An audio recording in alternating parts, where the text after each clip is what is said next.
Shalom. Hari ini kita akan renungkan Kitab Mazmur pasal 77, teksnya ayat 1 sampai 21. Dan sudah dibagi dua paragraf. Paragraf yang pertama ayat 1 sampai 10. Pemazmur mengingat Allah. Apabila dia merenung, makin lemah lesu semangatnya, sebab takut akan Tuhan menolak dan tidak kembali bermurah hati lagi. Paragraf yang kedua, ayat 11 sampai 21. Pemazmur berulang menyebut segala pekerjaannya dan merenungkan perbuatan-perbuatannya. Kesimpulan hari, pemazmur berseru-seru sambil terulur tangannya dengan hati lemah lesu. Dia tidak bisa tidur sebab gelisah tentang Tuhan lenyapkan kasih setianya dan berakhir janjinya berlaku. Tetapi dia lagi berkata, inilah yang menikam hatiku. Aku mengingat perbuatan-perbuatan Tuhan. Sambil merenungkan perbuatannya, dia berkata, melalui laut jalanmu dan lolongmu, melalui muka air yang luas, tetapi jejakmu tidak kelihatan. Dan memuji Tuhan sebab ia telah menuntun umatnya seperti kawanan domba dengan perantaraan Musa dan Harun. Ajaran tentang Allah. Pertama, Tuhan membuat matanya tetap terbuka supaya ingat dan merenungkan pekerjaannya.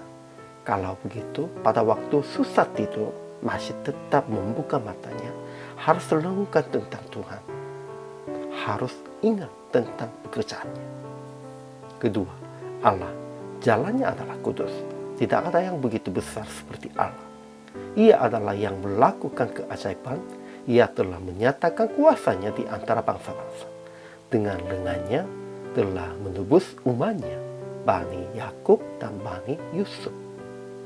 Ketiga, Allah menuntun umatnya seperti kawanan domba dengan perantaraan Musa dan Harun pada saat di Laut Teberau. Ajaran tentang manusianya. Pertama, pemazmur bergumul dan tidak tidur sebab takut akan Tuhan menolak dan tidak kembali bermurah hati lagi. Ya, namun kita tidak usahlah tentang itu. Jangan merenungkan dengan negatifnya. Hanya merenungkan tentang yang baikkan tentang Tuhan saja.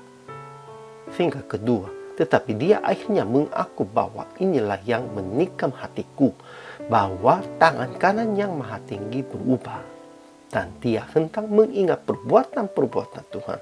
Dia hendak mengingat keajaiban-keajaibannya dari zaman purbakala.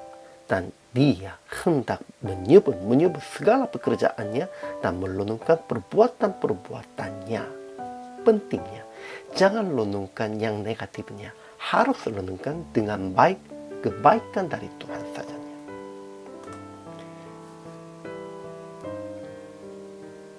Aplikasi hari ini. Pertama, kalau susah tidur karena banyak pikiran, berdoa dan renungkan kehendaknya. Dan berdoa dan renungkan tentang kebaikannya. Harus yakin Tuhan akan menolong Anda. Kedua, mengaku bahwa jalannya kudus. Ia melakukan keajaiban dan mengikuti tuntunan Tuhan dengan hati sukacitanya.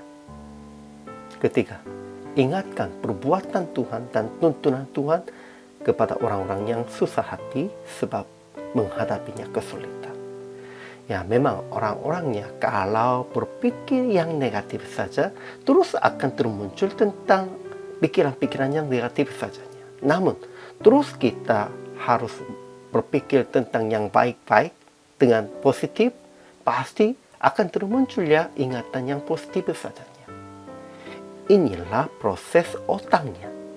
Sehingga pada waktu kita renungkan pun juga harus renungkan tentang Allah yang sudah memberikan kebaikan kepada Anda.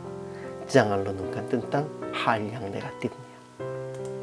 Jadi praktik hari ini, jangan bimbang dan menghibur orang-orang yang susah hati sampai tidak tidur. Dengan mengingatkan perbuatan-perbuatannya yang tertulis dalam Alkitab dan yang telah berbuat dalam kehidupan Anda. Harus menyaksikan tentang pengalaman Anda yang baik itu di dalam kebaikan Tuhan.